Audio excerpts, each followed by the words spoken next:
직무에서 배제된 윤석열 검찰총장의 복귀 여부를 판단하는 법원 신문이 1시간 동안 진행됐습니다. 결과는 내일 나올 걸로 보입니다. 검찰총장 권한대행인 대검 차장검사가 윤석열 총장의 직무집행 정지 조치를 철회해달라고 추미애 장관에게 요구했습니다. 전국 59개 검찰청 평검사 전원이 항의 성명에 동참했습니다. 전두환 전 대통령이 5.18 헬기 사격과 관련한 사자 명예훼손 혐의에 대해 징역 8개월에 집행유예 2년을 선고받았습니다. 법원은 군의 헬기 사격이 있었다고 인정했습니다. 전 대통령은 법정에서 꾸벅꾸벅 조는 모습을 보였습니다. 오늘 자정부터 수도권의 사회적 거리두기가 이른바 2단계 플러스 알파로 격상됩니다. 강화된 방역 지침을 피하려는 꼼수 영업과 풍선 효과가 벌써부터 벌어지고 있습니다. 김현미 국토부 장관이 아파트가 빵이라면 밤을 새워서라도 만들겠다며 당장 아파트를 추가 공급할 수 없다고 밝혔습니다. 그러면서 현재의 부족 사태는 5년 전 인허가 물량을 줄였기 때문이라고 말했습니다.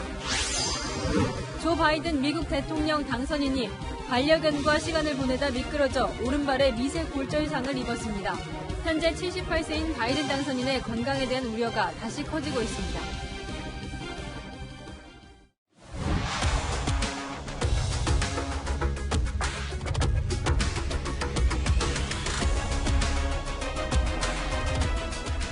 뉴스의 동정민입니다. 운명의 사흘, 그 첫날, 이제 결정만 남았습니다.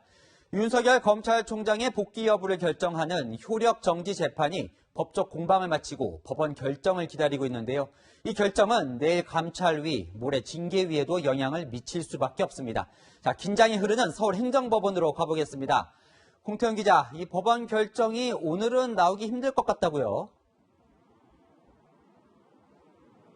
네, 조금 전 법원은 결론이 오늘 나오지는 않는다고 기자들에게 알렸습니다. 그만큼 양측의 주장을 면밀히 검토하려는 것으로 풀이됩니다. 법원이 인용 결정을 할 경우 윤 총장은 일단 검찰총장직에 복귀하지만 반대의 경우 모레 징계위 결과에 따라 거치가 결정될 전망입니다. 오늘 재판엔 추미애 법무부 장관과 윤 총장은 나오지 않았습니다. 대신 양측의 법률 대리인이 출석했는데요. 추 장관의 직무집행 정지 명령이 윤 총장에게 회복할 수 없는 손해를 끼쳤는지를 놓고 치열하게 다퉜습니다. 검찰의 정치적 중립성이나 독립성과 관련된 그런 큰 법리적 손해를 감안해야 한다는 점을 말씀드립니다. 윤 총장 측은 정부 의사에 반하는 수사를 하자 징계 절차를 편법으로 이용해 사실상 총장을 해임한 것이라며 부당한 징계라는 점을 강조했습니다. 반면 추 장관 측은 직무집행 정지로 인한 윤 총장 개인의 구체적 손해가 없다고 반박했습니다. 집행정지 사건에서 이 손해라고 하는 것은 이러한 추상적인 손해가 아니고 개인의 구체적인 손해입니다. 직무집행정지 상태는 모레 징계위원회가 열릴 때까지만 유지되는 것이어서 오늘과 같은 재판이 불필요하다는 주장도 덧붙였습니다. 오늘 재판에는 이번 윤 총장 감찰을 주도하고 있는 박은정 법무부 감찰 담당관도 출석했는데요. 재판을 마친 뒤 취재진에게 할 수 있는 주장은 모두 다 했다고 입장을 밝혔습니다. 법원의 심리 결과가 어떻게 나오든 내일 법무부 감찰위원회, 모레 징계위원회에 영향을 줄 것으로 보입니다. 지금까지 서울행정법원 앞에서 전해드렸습니다. 현재 윤석열 검찰총장의 역할을 조남관 대검 차장검사가 대행하고 있는데요. 법무부 검찰국장이던 그가 승진을 했을 때 추미애 장관의 윤 총장 견제용 인사라는 평이 많았습니다. 그런데 추 장관의 참모였던 그마저 대다수 검사들은 윤 총장이 쫓겨날 만큼 중대한 잘못을 하지 않았다고 확신한다며 추 장관이 한 발 물러나야 한다고 반기를 들었습니다. 조영민 기자입니다. 검찰총장 권한대행인 조남관 대검 차장검사가 검찰 내부망에 글을 올린 건 오늘 오전. 조 차장은 추미애 장관에게 보내는 편지 형식의 글에서 검찰개혁의 대의를 위해 한 발만 물러나달라고 요청했습니다. 윤석열 총장에 대한 직무 배제와 징계 청구를 철회해달라고 한 겁니다. 그러면서 대다수 검사들은 총장이 쫓겨날 만큼 중대한 비위나 범죄를 저지르지 않았다고 확신한다고 덧붙였습니다. 검찰 구성원의 마음을 잃으면 추 장관이 추진해온 검찰개혁을 완성하기 어렵다며 장관을 설득하려 했습니다. 노무현 정부에서 청와대 민정수석실 특별감찰반장을 지낸 조 권한대행은 문재인 정부 들어 요직을 두루 거쳤습니다. 국가정보원 감찰실장 겸 적폐청산 TF 팀장을 지냈고 검찰로 돌아와 검사장급으로 승진한 뒤 추미애 법무부 장관의 첫 검찰국장도 역임했습니다. 하지만 추미애 장관 아들의 휴가 특혜 의혹 수사를 맡은 서울 동부지검 수사팀에 보안 수사를 지시했다가 의견이 묵살된 적도 있습니다. 보안수사 지시를 내렸고 그 부분에 대해서 추가로 동부지검에서는 이걸 더 조사해봐야 결론이 바뀔 것 같지 않다. 평검사부터 검사장들까지 검찰 조직 전체가 추 장관에 반발하는 상황에서 원칙주의자로 알려진 조 차장도 계속 침묵을 지키긴 어려웠을 것이란 분석이 나옵니다. 채널A 뉴스 조영일입니다. 이 전국엔 59개 검찰청이 있는데요. 이 마지막 부산지검 서부지청까지 동참하면서 59개 검찰청의 모든 평검사들이 추미애 장관에게 반기를 들었습니다. 1789명 평검사가 한 목소리로 들고 일어선 건 검찰 역사상 처음 있는 일입니다. 배영진 기자입니다. 부산지방검찰청 서부지청 평검사들이 검찰 내부 통신망에 성명서를 올린 건 오늘 오후 3시 반쯤 추미애 법무부 장관을 향해 윤석열 검찰총장이 내린 직무정지와 징계 청구를 재고해달라고 요구한 겁니다. 서부지청 평검사들은 정권 의사에 반해 사건을 처리했다는 이유로 검찰총장을 업무에서 배제하기 위한 조치로 의심된다고 주장했습니다. 추 장관의 결정이 충분한 조사나 당사자 소명 기회가 보장되지 않은 채 이루어졌다며 헌법상 적법 절차 원칙을 훼손해 위법하고 부당하다고 비판했습니다. 지난 25일 부산지검 동부지청에서 평검사 회의가 열린 지 닷새 만에 전국 59개 일선 검찰청 평검사들이 하나로 뭉친 겁니다. 단일 사안을 두고 평검사들 전체가 이렇게 뜻을 모은 건 검찰 역사상 처음입니다. 다음 달 2일 열리는 윤석열 총장에 대한 징계위원회 결과에 따라 추가 집단 행동에 나설 가능성도 있습니다. 검찰 안팎에선 평검사들이 당분간 사태 추이를 지켜본 뒤 총장 해임 등 중징계가 나오면 추가 행동에 나설 수 있다는 관측이 나옵니다. 채널A 뉴스 배영진입니다.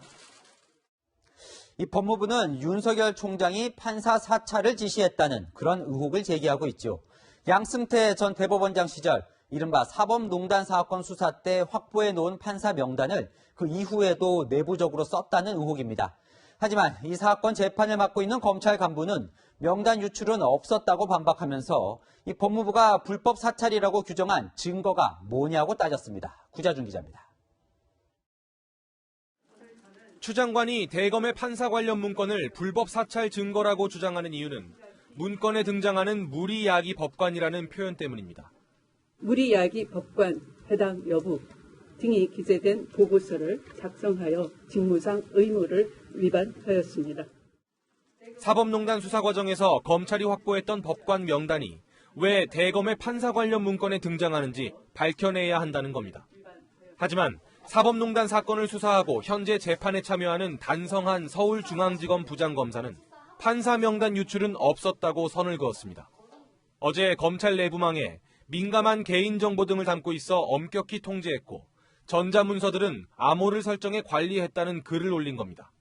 또 법무부에서 정보 수집 경위나 목적, 방법과 출처 등에 대한 해명 요구를 받은 사실도 없다며 어떤 증거로 불법 사찰이라고 단정했는지 궁금하다고 했습니다. 단 부장검사는 최근 대검 감찰부의 압수수색에서도 무리야기 법관 명단 등이 발견됐거나 참조된 흔적을 확인했다는 소식이 없다고 했습니다. 확인했다면 법무부나 대검 감찰부가 공개했을 거라는 주장도 했습니다. 또 법무부가 윤 총장 감찰과 징계 청구 과정에서 너무 많은 법 절차를 위반 무시했고 사실을 왜곡 날조했다며 법무부가 수사권까지 남용하고 있다고 주장했습니다. 채널A 뉴스 구자준입니다. 법원 판단을 애타게 기다리는 건 윤석열 검찰총장만이 아닙니다. 직무정지 명령을 내린 추미애 장관도 결과를 주시하고 있을 텐데요. 법무부에 취재기자 나가 있습니다. 이윤우 기자, 오늘 재판과 관련해 추 장관도 입장을 내놨습니까? 네, 추미애 법무부 장관은 이곳 법무부 청사에 머무르고 있는데요. 아직까지 별도의 입장을 내놓진 않고 있습니다. 법무부는 내일 열리는 감찰위원회와 모레 열릴 징계위원회 준비로 분주한 모습입니다. 당장 감찰위원회 임시회의가 내일 오전 10시 이곳 법무부 청사에서 열리는데요. 감찰위원 가운데 일부가 윤석열 검찰총장에 대한 감찰 기록을 받아보고 싶다는 요구를 법무부에 전달한 걸로 알려졌습니다.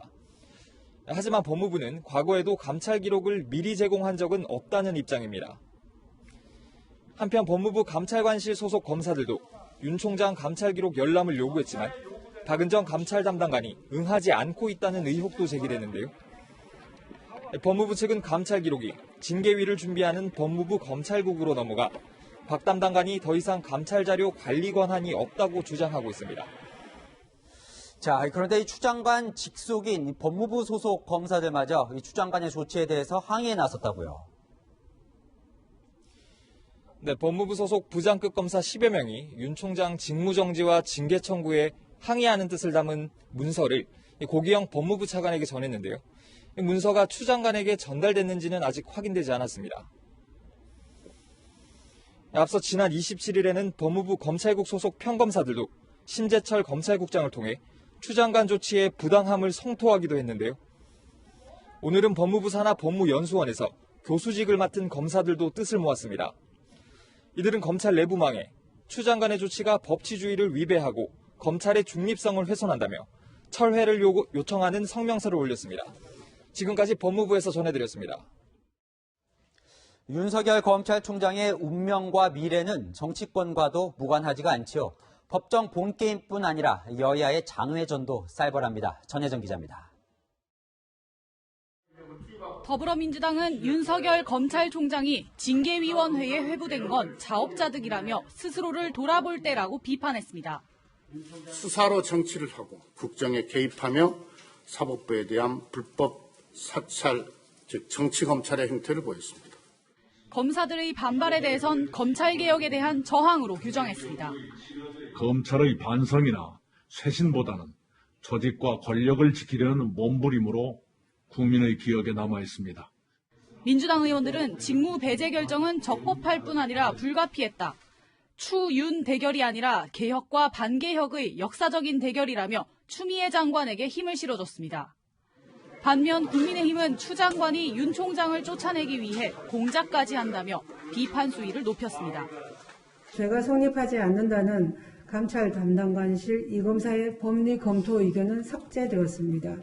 이처럼 공작까지 하며 무리하게 추진하는 절박한 이유는 국정조사를 통해 반드시 밝혀져야 합니다. 또 지난 26일 저녁 여당 법사위원이 누군가와 통화하며 판사들에게 집단 행동을 지시했다는 새로운 의혹도 제기했습니다. 현역 판사들이 움직여줘야 한다. 현역 판사들이 어렵다면 판사 출신 변호사들이라도 들고 일어나줘야 한다. 섭외 좀 해달라라는 취지의 말을 했다고 합니다. 그러면서 윤 총장을 내쳐야 하는 근본적인 이유를 여권이 국민에게 소상히 설명해야 한다고 주장했습니다. 채널A 뉴스 전혜정입니다. 이 와중에 문재인 대통령은 청와대에서 정세균 국무총리와 주례회동을 했습니다. 그런데 이 자리에서 정 총리가 윤석열 검찰총장의 자진 사퇴가 불가피한 상황이라며 사퇴 필요성을 언급한 것으로 알려졌는데요. 추미애 장관과의 갈등이 국정 운영에 부담이 된다는 취지의 말도 한 것으로 전해지면서 추 장관과 윤 총장 동반 사퇴 가능성도 제기되고 있습니다. 이런 가운데 문 대통령은 공직자들의 선공 후사를 강조했습니다. 청와대는 아니라고 했지만 야당은 윤 총장을 겨냥한 걸로 해석했습니다. 김윤수 기자입니다. 문재인 대통령이 코로나19 등 위기 상황을 대하는 공직자들의 올바른 마음가짐을 강조했습니다. 기본으로 돌아가야 합니다. 소속 부처나 집단의 이익이 아니라 공동체의 이익을 받드는 성공후사의 자세로 위기를 넘어 오직 국민에게 봉사해야 한다면서 과거의 관행과 결별해야 한다고도 했습니다. 진통이 따르고 어려움을 겪더라도 개혁과 혁신으로 낡은 것과 과감히 결별하고 변화하려는 의지를 가질 때 새로운 미래가. 문 대통령은 권력기관 개혁 등을 언급하며 혼란스럽게 보이지만 대한민국이 옳은 방향으로 가고 있다며 국민들께서 자신감을 가져달라고 당부하기도 했습니다. 야당은 윤석열 검찰총장과 검찰을 겨냥한 발언이라고 지적했습니다. 배준영 국민의힘 대변인은 오랜 침묵 끝에 나온 메시지는 결국 검찰을 향해 스스로 정권 앞에 굴복하고 백기투항하라는 종용이었다고 비판했습니다. 이에 대해 청와대 고위 관계자는 대통령의 발언은 모든 공직자를 대상으로 한 것이라면서 특정인을 겨냥한 발언은 아니라고 확대 해석을 경계했습니다. 모레 열리는 징계위 결정에 따라 이르면 이번 주 안에 문 대통령이 윤 총장 거취에 대해 언급할 수 있다는 관측이 나옵니다. 채널A 뉴스 김윤수입니다. 윤석열 검찰총장의 운명이 카운트다운에 들어간 셈인데요. 법조팀 최주영 기자와 살펴보겠습니다. 자, 지금 서울행정법원에서 심리 중인 이 판결 결과에 모두가 주목하고 있는데요. 그 이유가 있죠. 쉽게 말해서 윤 총장은 물론이고 추 장관의 거취까지도 영향을 줄 수 있는 첫 단추이다. 이렇게 분석을 할 수 있기 때문입니다. 윤 총장 입장에서는 법원이 추 장관의 직무정지 결정의 효력을 중지하라, 즉 인용해 주길 바랄 겁니다. 그렇다면 이 당장 총장 직무에 복귀해서 대검 검찰총장실에서 출근이 가능해지는 상황이 될 텐데 반대로 추 장관은요 기각을 기대해야 하는 상황입니다. 이렇게 되면은 윤 총장에 대한 징계 결정도 한결 부담이 덜해지기 때문입니다. 이르면 내일 오전 중에 법원의 결정이 나올 텐데 이 추미애, 윤석열 이 두 사람의 운명을 좌우할 단계의 시작점이라서 이 법무부와 검찰도 숨죽이며 결과를 기다리고 있습니다. 자, 내일은 이 법무부 감찰위원회도 예고가 되어 있어요. 이 판결이 그 감찰위 결정에도 영향을 줄 수 있을까요? 맞습니다. 그렇게 볼 수가 있습니다. 내일 오전 10시에 예정된 이 법무부 감찰위원회 임시회의에서는 윤 총장에 대한 감찰 과정과 결과가 타당했는지를 논의할 예정인데 이 감찰위원들은 내일 법무부에 도착을 해서 윤 총장 감찰 관련 자료를 받아서 검토하거나 또는 법무부의 설명을 듣게 될 겁니다.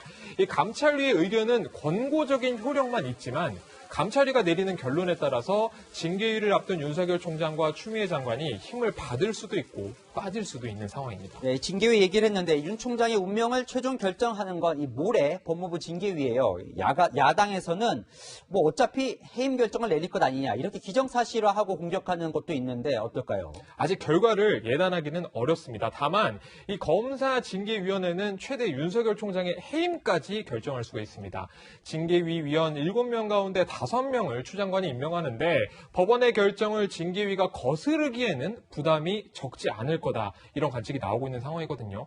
법원 결정과 무관하게 추 장관과 법무부가 중징계 드라이브를 갈 것이다. 이런 관측도 나오고 있습니다. 이 경우에는 윤 총장이 징계에 불복해서 추가로 효력정지 신청에 나설 가능성도 있습니다. 그러니까 결국 이 결정의 키는 이 추미애 장관이 쥐고 있는 건데 분위기가 좋지가 않습니다. 이 추 장관 사람이 거의 없는 형국이에요.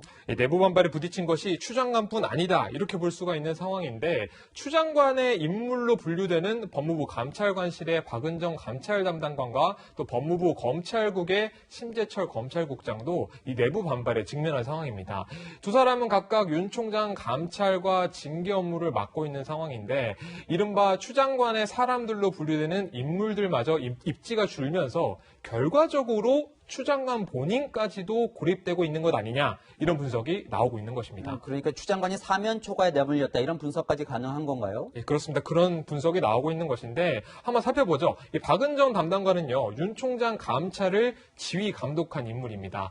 윤 총장 감찰 과정에서 추 장관이 임명한 인물이자 이 상급자인 류혁 감찰관에게 보고 등을 누락해서 이른바 패싱 논란이 일기도 했었는데 그런데 어제 윤 총장 감찰 업무에 파견된 이정화 대전지검 검사가 검찰 내부망에 윤 총장의 직권남용죄가 성립되기 어렵다고 생각한다며 이 양심 선언을 하면서 감찰 담당관실 내부 반발이 격화된 상황입니다.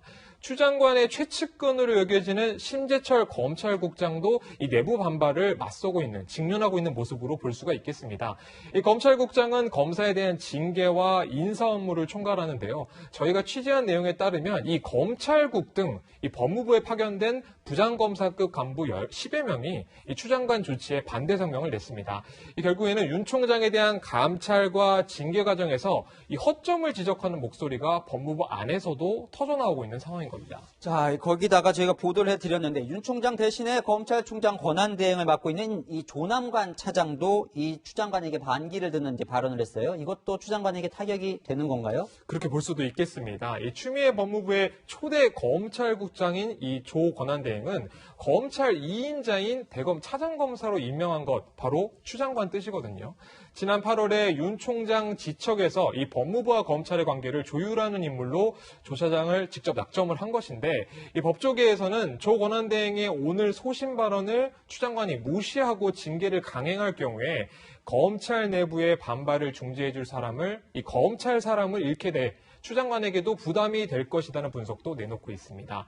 제가 검찰 내부 이야기를 들어보니 검찰 안팎의 이 추 장관 지지 세력 사이에서도 결국엔 터질 게 터졌다 이런 반응이 나오고 있거든요.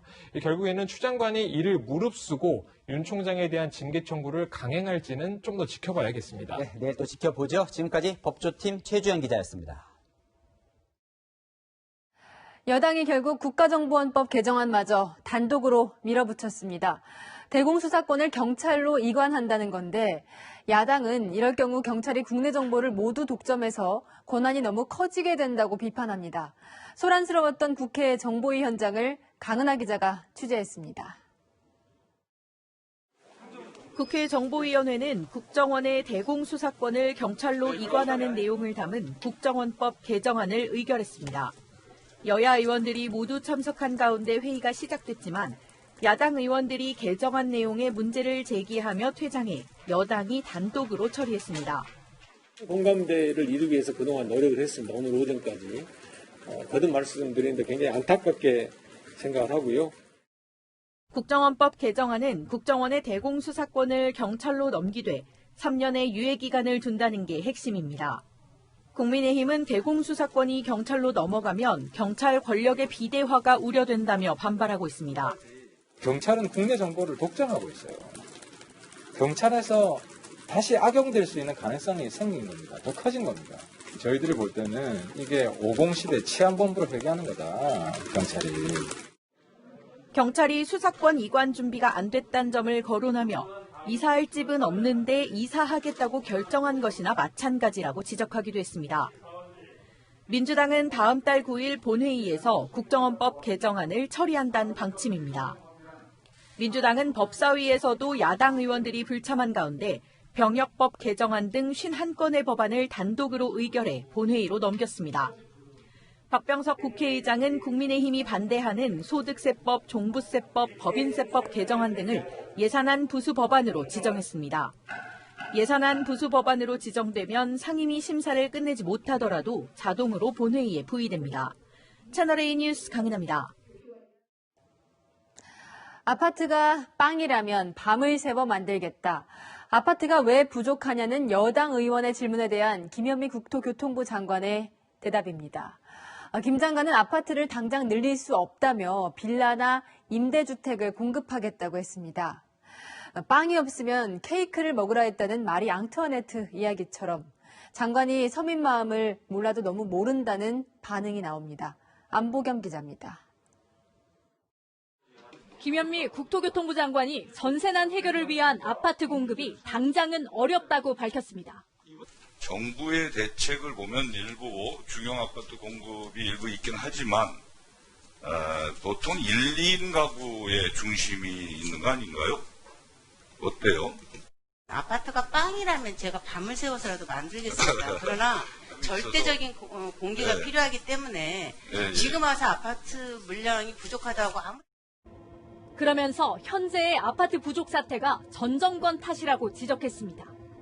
21년과 22년에 아파트가 일시적 공급이 줍니다. 그 이유는 지금부터 5년 전에 아파트 인허가 물량이 16년에 대폭 줄었고 또 공공택지를 취소를 했습니다. 상당히 많은 물량에. 하지만 김 장관은 불과 4개월 전만 해도 주택 공급이 충분하고 투기 수요가 문제라고 주장했습니다. 지금 현재 주택 공급이 부족하지 않습니다. 다주택자들이 집을 매집하러 다니는 것들을 막고 또 단기 투자를 통해서 불로소득을 얻고자 하는 것들을 막는다고 한다면은 주택시장이 최근 청년층의 이른바 패닉 바잉에 대해서는 자제해달라고 했습니다. 그러면서 호텔을 활용하는 보증금 100만 원에 월세 25에서 30만 원 수준의 공공임대를 내일 공개하겠다고 밝혔습니다. 국민의힘은 금방 구워낸 빵처럼 뚝딱하고 24번의 부동산 대책을 내놓은 건 이 정권이라면서 그동안 국토부는 무엇을 했냐고 비판했습니다. 채널A 뉴스 안보겸입니다. 수도권은 당장 오늘 밤 자정부터 거리두기 2단계에서 더 나가서 일부 업종은 방역이 추가로 강화되죠. 벌써부터 풍선 효과가 나타나고 있습니다. 매장 내 영업을 못하는 카페들이 꼼수로 영업을 하거나 패스트푸드점, PC방으로 사람이 몰리기도 합니다. 장하얀 기자가 현장을 둘러봤습니다. 대형 재래시장에 있는 카페, 실내에서 음료를 마시는 사람이 보입니다. 밖에서는 잘 보이지 않는 2층으로 손님을 안내하기도 합니다.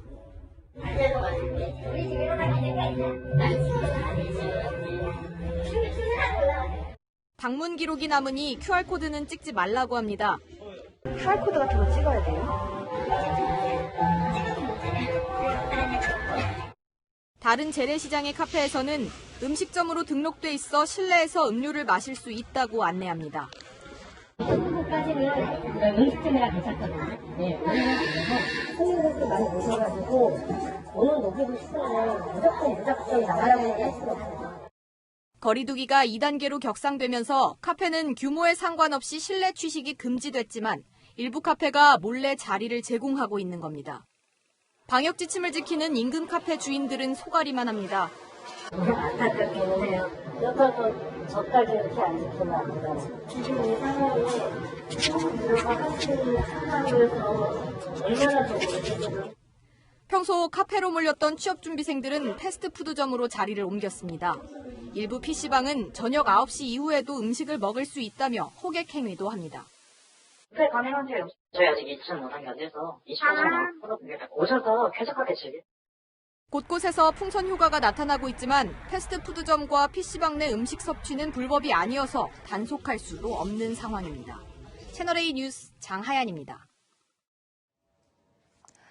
반면 이번 주 수능을 앞둔 수험생들이 있는 장소들은 살 얼음판처럼 철저하게 코로나19 방역을 하고 있습니다. 얼마 전 확진자가 나온 서울 대치동과 목동 학원가는 인적이 뜸합니다. 김재혁 기자가 수험생과 입시 관계자들의 심정을 들어봤습니다. 지난 27일 서울 강남구 대치동의 입시학원에 다니는 재수생이 코로나19 확진 판정을 받았습니다. 같은 학원 수강생과 강사 모두 음성 판정을 받았지만 확진자가 나온 이후 대치동 학원가에는 인적이 뚝 끊겼습니다. 주변 다른 학원도 수업을 일찍 마무리했습니다.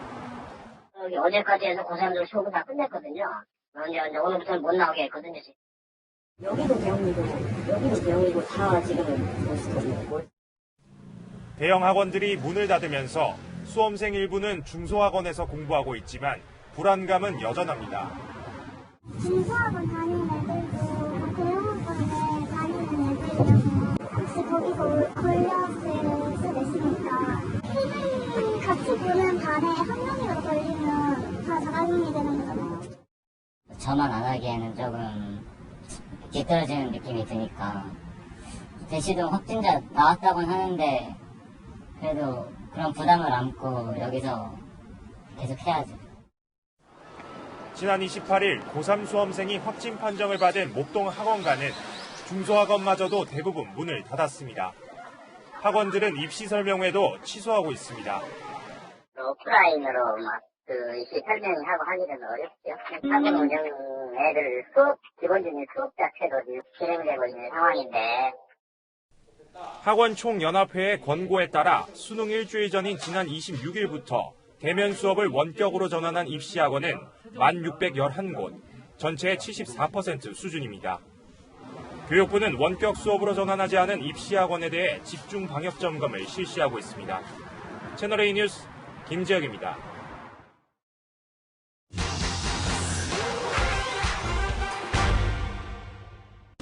최근 카카오톡 대화방에서 공유된 글입니다. 보건 전문가들의 메시지라는 제목의 글인데요.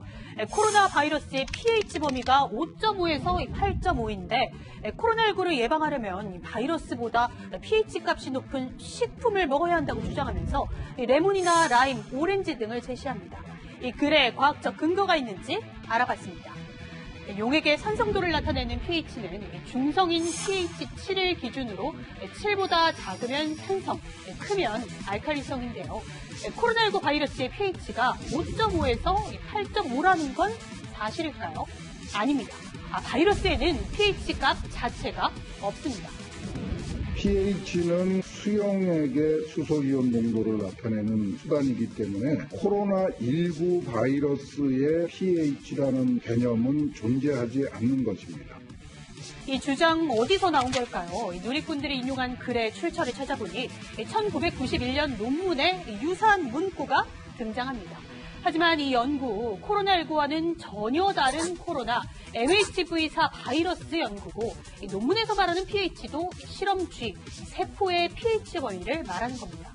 SNS 글에선 코로나19를 예방하는 알칼리성 식품의 pH 농도라며 라임은 9.9, 레몬은 8.2, 오렌지는 9.2, 아보카도는 15.6, 구체적인 농도까지 표시했는데요. 사실인지 pH 시험지로 측정해봤습니다.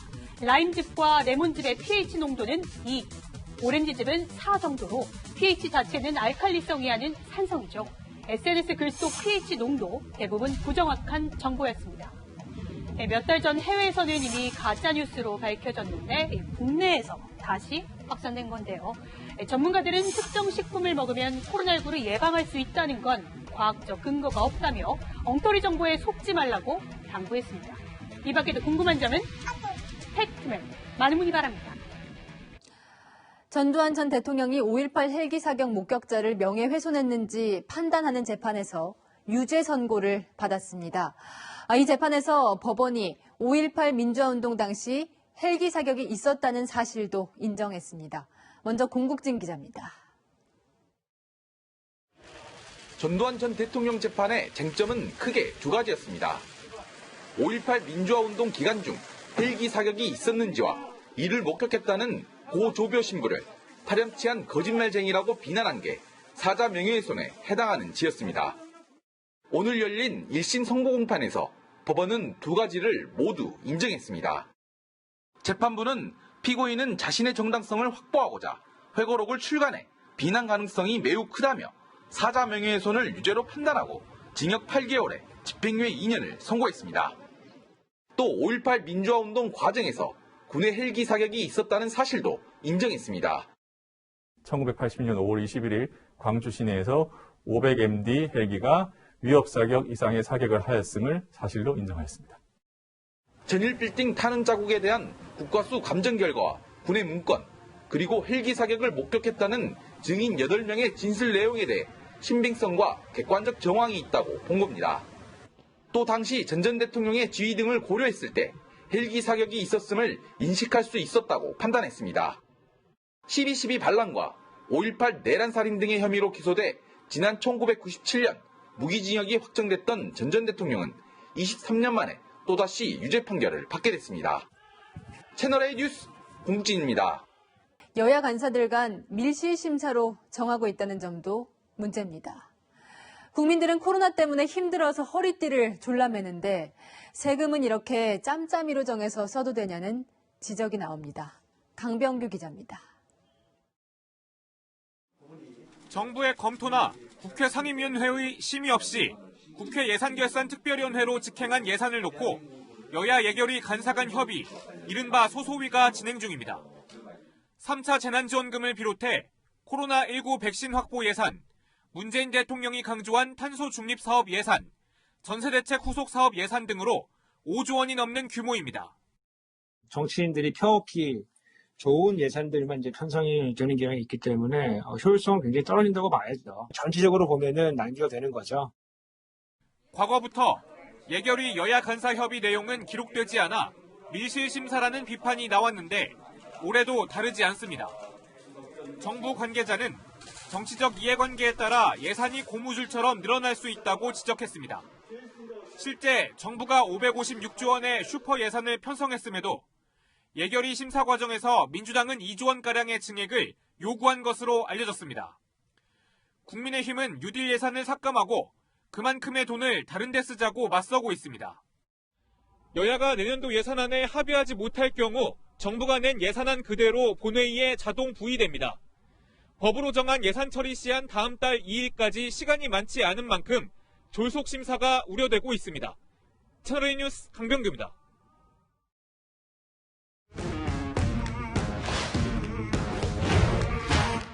야랑야랑 정치부 이동문 기자와 함께합니다. 첫 번째 주제 보여주시죠. 네.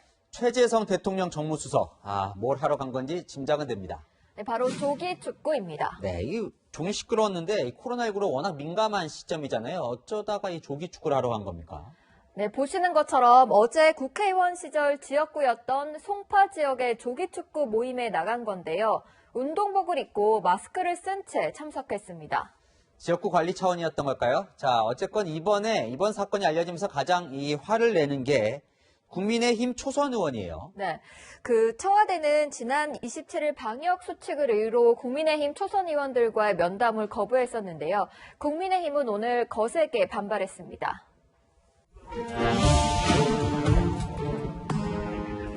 정무수석이라는 사람은 축구할 시간이 있으면서 수석부장인데 대통령 국회의원이 만나는 거는 불구하고 면담 성사됐지만 하는 걸 보니까 만나긴 만났나 보네요. 네, 야당 의원들이 12일 75시간 만에 정무수석을 만난 건데요. 최 수석은 15분 만에 대통령 주재 회의에 들어가야 된다면서 자리를 떴습니다. 최 수석은 오늘 오후 정부 기준보다 더 강력한 방역 수칙을 자체적으로 만들고 준수하는 분들을 격려하는 자리였지만 소홀함이 있었다면서 사과했습니다. 최 수석 말 중에 이 정부 기준보다 더 강력한 방역 수칙, 이건 뭘까요? 네, 마스크를 쓴 채 식사도 하지 않고 축구를 했다는 걸 뜻하는 걸로 보이는데요. 청와대는 전 직원 준수 사항으로 모임, 행사, 회식, 회의 등을 취소 또는 연기하기로 했다며 감염 사례 발생이나 전파 시 해당 직원을 문책하겠다고 밝혔습니다. 방역에는 예외가 없다는 걸 청와대부터 명심해야겠습니다. 네, 다음 주제 보겠습니다. 네. 손가락질 하면 곡절이 있다. 추미애 장관 관련 내용인가 보죠? 네, 저 말을 주호영 국민의힘 원내대표가 했는데요. 일단 들어보시죠. 옛 말씀에 천 사람이 손가락질을 하면 반드시 곡절이 있는 것이고 만 사람이 손가락질을 하면 병이 없어도 죽는다고 했습니다. 지금 추미애 장관에 대해서 수많은 사람이 부당하다고 중지할 것을 요구하고 있습니다. 네, 추 장관의 윤석열 검찰총장 직무 정지 결정에 대해서 국민 10명 중 6명이 잘못했다고 응답한 여론조사를 의미한 것으로 보입니다. 네, 이 사안에 대해 침묵하고 있는 이 문 대통령에 대해서 이 불만이 모교에서조차 나왔다고요. 네, 문 대통령 모교인 경희대학교 동문들이 이용하는 익명 SNS에는 문 대통령이 동문이라는 것이 부끄럽고 수치스럽다. 문 대통령께서 이 사태에 대해 아무런 언급조차 하지 않고 있다는 글이 올라왔습니다. 이 글을 쓴 사람은 제발 이 사태를 책임감 있게 처리해서 후배들 부끄럽지 않게 만들어주길 바란다고 했습니다. 그런데 여권은 이 윤석열 총장이 정치를 하고 있다 이렇게 계속 공격을 하는데 네. 그럴수록 지지율은 계속 올라요. 네, 윤 총장은 지난달보다 지지율이 2.6%포인트 상승했는데요. 오차 범위 내에서 이재명 경기도지사와 다투고 있습니다. 참고로 추미애 장관은 3.1% 지지율을 나타냈습니다. 네, 근데 이 윤 총장을 키워주고 있는 게 추 장관이다 이런 우스갯소리가 나오죠. 네, 주목을 많이 받으니까 기사도 나오고 인지도가 높아지면서 지지율도 상승하는 걸로 보이는데요. 두 사람의 지지율이 어떻든 두 사람의 싸움을 바라보는 국민의 마음은 불편하기만 합니다. 오늘의 여랑야랑은 좌불 안석으로 정했는데요. 국민을 편안하게 만들어야 할 정치권이 더 이상 불안하게 만들지 않았으면 좋겠습니다. 네, 올해가 한 달 남았는데 한 번쯤은 여기에서 정치권 칭찬하는 소식도 전하고 싶네요. 지금까지 여랑야랑이었습니다. 한국은행으로 되돌아온 5만 원권이 발행을 시작한 지 10여 년 만에 가장 적어졌습니다. 코로나 때문이라는데 안건우 기자가 취재했습니다. 5만 원권이 가장 많이 쓰이는 결혼식장. 코로나19로 하객이 줄면서 축의금도 모바일로 전달하는 경우가 많아졌습니다. 5만 원권 한 장에다 2장 넣어서 이렇게 주는 경우가 많았는데 제가 한 달 전에 결혼했을 때는 메신저 통해서 보내주시는 분들이 좀 많았어요. 5만 원권을 시중에 풀면 2년 전엔 전체의 67%가 한국은행으로 돌아왔지만 지난달엔 25% 수준에 그쳤습니다. 발행이 시작된 이후 최저치. 올해 10월까지 약 22조 원어치가 발행됐지만 5조 6천억 원 정도만 돌아왔다는 얘기입니다. 범죄 같은 지하경제로 흘러간 것 아니냐는 추측도 있지만 한국은행의 분석 결과는 다릅니다. 코로나19 여파로 5만 원권의 가장 큰 순환 경로인 숙박업소나 식당 등 자영업의 대면 상거래가 위축된 게 컸고 경기 전망이 불확실해지면서 안전하게 고액 현금을 보유하려는 사람들도 늘었다는 겁니다. 코로나19에 따른 경제적 불확실성 증대에 의한 예비용 수요와 확대와 같은 경제적 충격이 크게 작용한 것으로 보입니다. 유럽에서도 코로나19 이후 100유로 이상 환수율이 20%포인트 가까이 하락하는 등 고액권 품귀 현상이 세계적으로 나타나고 있습니다. 채널A 뉴스 안건우입니다. 조 바이든 미국 대통령 당선인이 반려견과 시간을 보내다 발목을 다쳤습니다. 78살이죠. 역대 최고령 당선인에 대한 건강 우려가 다시 제기됩니다.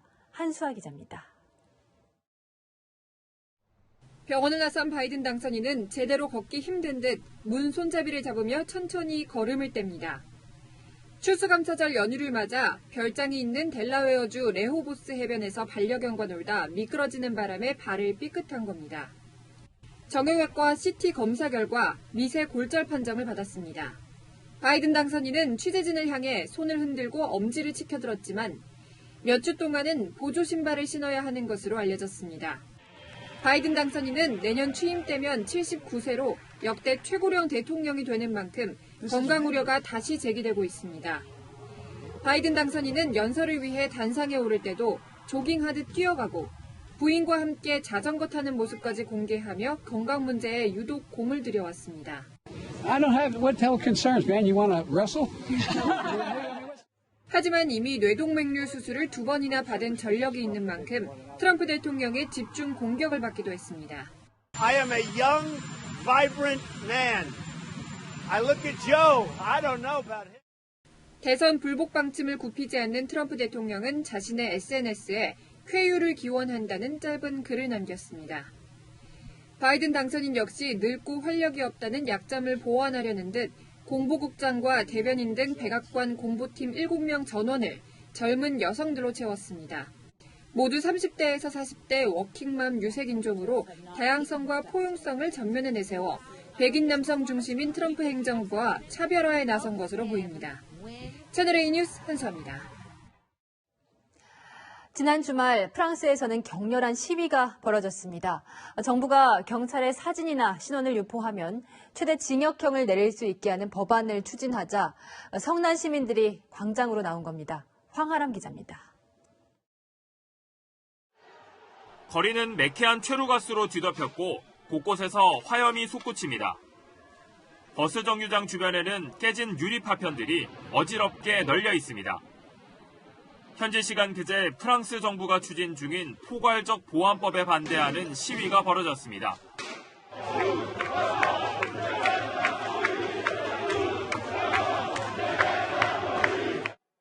경찰의 얼굴이나 신원이 드러나는 사진을 찍어 인터넷에 유포하면 최대 징역 1년이나 6천만 원의 벌금형에 처한다는 게 보안법의 주요 내용입니다.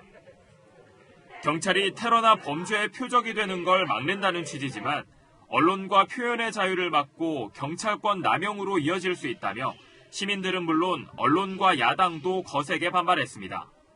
De vouloir réduire au maximum la capacité des citoyens et avec eux des journalistes de rendre compte des violences policières lorsqu'elles interviennent. Donc, l'objectif de cet article n'est pas de museler la presse, mais bien d'empêcher la diffusion d'éléments permettant d'identifier des policiers dans le but intentionnel de leur nuire. 시위엔 주최 측 추산 50만 명, 경찰 추산 13만 명의 시민이 참여했습니다. 현장을 취재하던 프리랜서 사진 기자가 경찰에 맞아 피로 뒤덮인 얼굴을 붕대로 감은 사진이 온라인에 공개돼 화장이 일기도 했습니다. 경찰은 최근 이민자들을 위해 설치한 텐트를 해산하면서 과도하게 폭력을 썼다가 구설에 올랐고 며칠 뒤엔 흑인 남성을 단체로 구타하는 CCTV 영상까지 공개돼 입지가 더욱 좁아졌습니다. 프랑스 정부는 일부 경찰의 폭력 행사엔 유감을 표한다면서도 보안법 입법은 계속 밀어붙일 기세입니다. 채널A 뉴스 황아람입니다.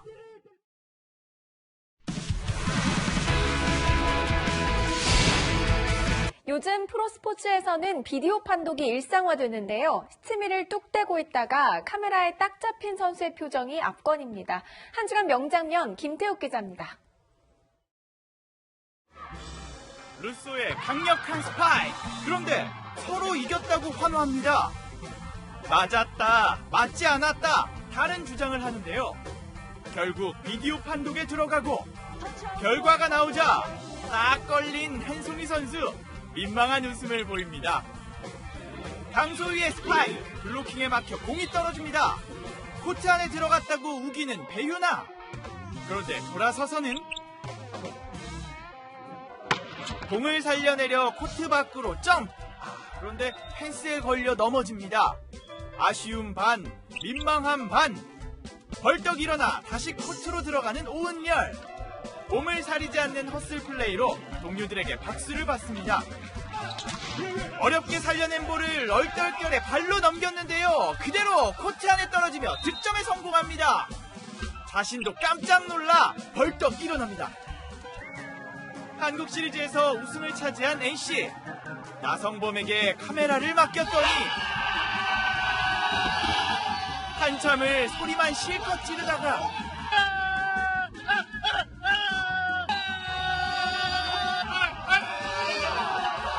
죄송한데 잠깐만 좀만 쉬겠습니다. 너무 힘들어요 지금. 무슨 말이 필요할까요? 우승의 기쁨을 와 한 글자로 다 표현했습니다. 한 주간 명장면 채널A 뉴스 김태욱입니다. 급격히 추워진 날씨에 거리의 나무들도 겨울옷을 갈아입고 월동 준비를 마쳤습니다. 시민들의 옷차림도 나무도 모두 한겨울인데요. 이번 주 내내 영하권 추위가 기승을 부리는 만큼 보온에 신경 써야 합니다. 체온이 1도 낮아지면 면역력은 약 30%나 떨어질 수 있는데요. 내복을 착용하면 체감온도를 3도가량 올릴 수 있고 난방비는 20%나 절약할 수 있습니다. 12월의 첫날인 내일도 영하권 추위입니다. 내일 아침 서울과 대전, 대구가 모두 영하 3도로 출발하겠고 파주가 영하 7도로 12월 중순만큼이나 춥겠고요. 낮에도 중부지방은 5도 안팎에 머물고 찬바람 때문에 체감 추위는 더하겠습니다. 대기는 날로 더 메말라가고 있는데요. 오늘 오전 10시를 기해서 호남과 영남 곳곳으로도 건조특보가 확대됐습니다. 당분간 비 소식이 없어서 건조함은 더 심해지겠습니다. 날씨였습니다.